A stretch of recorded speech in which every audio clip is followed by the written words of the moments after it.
Somewhere along the way, we forgot how to have faith.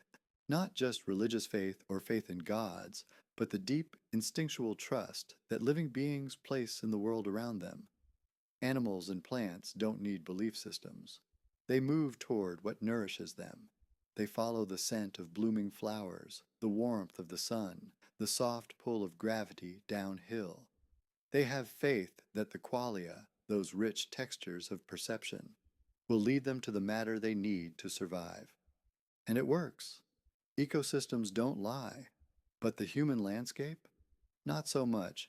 We've built a world where faith feels risky, where ideals break under the weight of reality, and even God seems too far away to help. We've filled our lives with promises we can't trust, dreams that keep deflating, and technologies that answer questions we maybe shouldn't have asked. Somewhere in the noise, we lost the quiet confidence in the fertile breathing systems that raised us. Ecosystems are where we used to place our faith. And I think it's time we did again. Joseph Campbell said that our ancestors saw the landscape as an extension of themselves, not just metaphorically, but spiritually. When a tree fell, they felt it. When birds circled overhead, it meant something. The ground they walked on wasn't just dirt, it was mythic terrain, laced with meaning, thick with signals. This wasn't mysticism in the way we think of it now. It was participation. The landscape taught them how to live. We've built a world where faith feels risky, where ideals break under the weight of reality, and even God seems too far away to help. We've filled our lives with promises we can't trust, dreams that keep deflating, and technologies that answer questions we maybe shouldn't have asked. Somewhere in the noise, we lost the quiet confidence in the fertile breathing systems that raised us. Ecosystems are where we used to place our faith, and I think it's time we did again. Think about addiction. An addict is always seesawing between extremes, chasing a fix, craving relief, caught in a cycle. There's no balance, no center, and the worst part? The thing they put their faith in, whether it's a drug, a person, a system, keeps letting them down. This is what modern life feels like for most of us. A world of big dopamine, endless stimulation, constant distraction, flashy ideals. The human landscape, our media, our economies, our technologies is young, out of balance, and still unevolved. We haven't grown into it. We've been overwhelmed by it. And so we keep reaching for something to believe in. We turn to gods, to science, to success, to love, to ideology. But most of these are just symbols now, representations that have drifted far from their source. Maybe we need to get closer to that source again, closer than God, closer than our ideals. Maybe we need to get back to ecosystems. Looking for something to worship? Worship the ground, literally. Worship the soil, the trees, the watersheds, the winds that carry pollen and possibility. Worship the ecosystems that hold them all together, quietly, without doctrine. In ecosystems, everything has its place, not just in terms of hierarchy or utility, but in terms of niche, of balance. No being is more important than any other. No species hoards all the glory. This is serious contentment. It's also profoundly spiritual. Faith in ecosystems is not about blind belief. It's not even about reverence in the traditional sense. It's about noticing, participating, responding to the gifts that are already arriving, moment by moment. That's what prayer used to be. That's what it could be again. If faith has a shadow, it's doubt, and doubt, too, can be sacred. The gods have moved into our minds. Whether we're religious or not, we are haunted by ideals, the perfect life, the perfect partner, the perfect cause.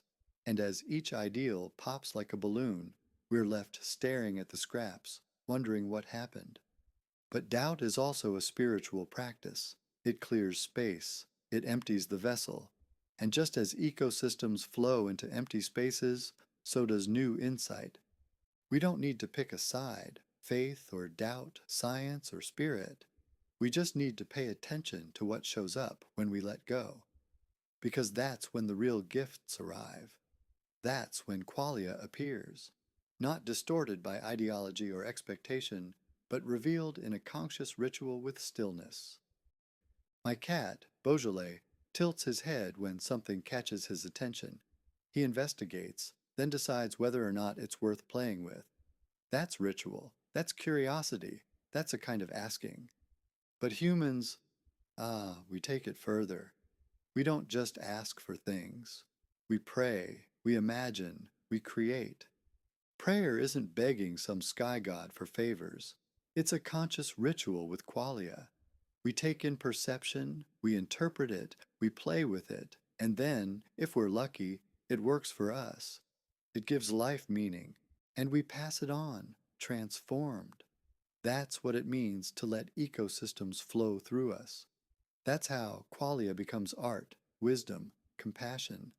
Prayer is when the inner landscape becomes a conduit for outer transformation, when what we notice becomes something we share, when the gift of attention becomes a gift for the world.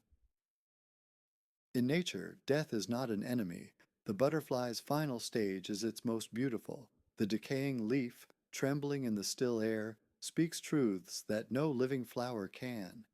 Death is change, and change is the most reliable function of ecosystems. Yet in the human landscape, death is often seen as failure.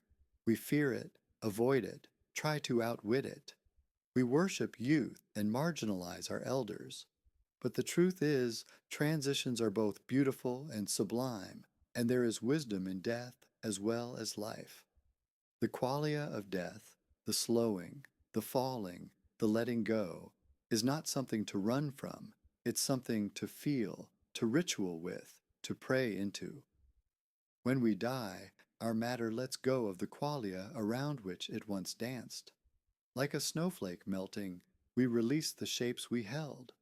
But the qualia, the ideals, the aesthetics, the grace, lingers.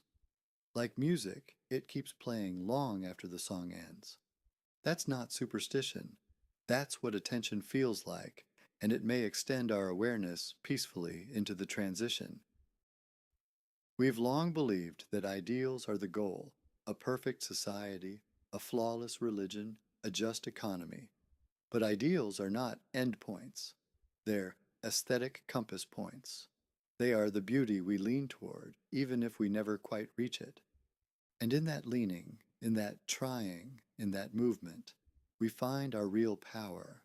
The pursuit of big dopamine, those sharp peaks of pleasure, has blinded us to the subtler joys of little dopamine, the soft daily gifts of meaning, connection, nuance.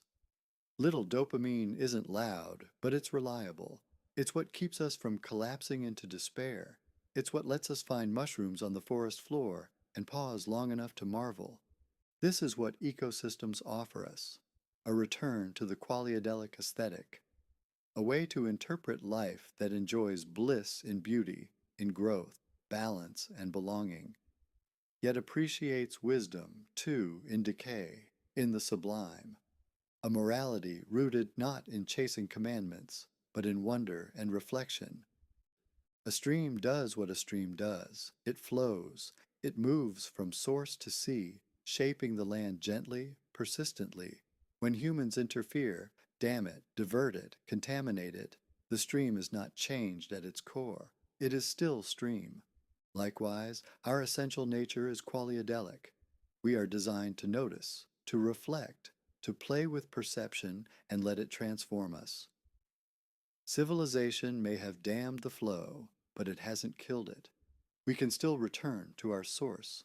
Ecosystems are our gravity. They pull us toward awareness, toward interconnection, toward humility, if we let them. Faith isn't what you think, it's what you do with your attention. It's the moment you pause on a trail to admire a mushroom. It's the breath you take when doubt creeps in. It's the prayer you murmur not to a sky father, but to the ecosystem that surrounds you, supports you, sings through you. We are not separate from ecosystems. We are ecosystems, breathing, adapting, decaying, regenerating. To put our faith in them is not to worship something outside ourselves. It is to trust something deep within. When we remember that, we are not alone, not lost, not hopeless. We have, finally, found our niche again in ecosystems.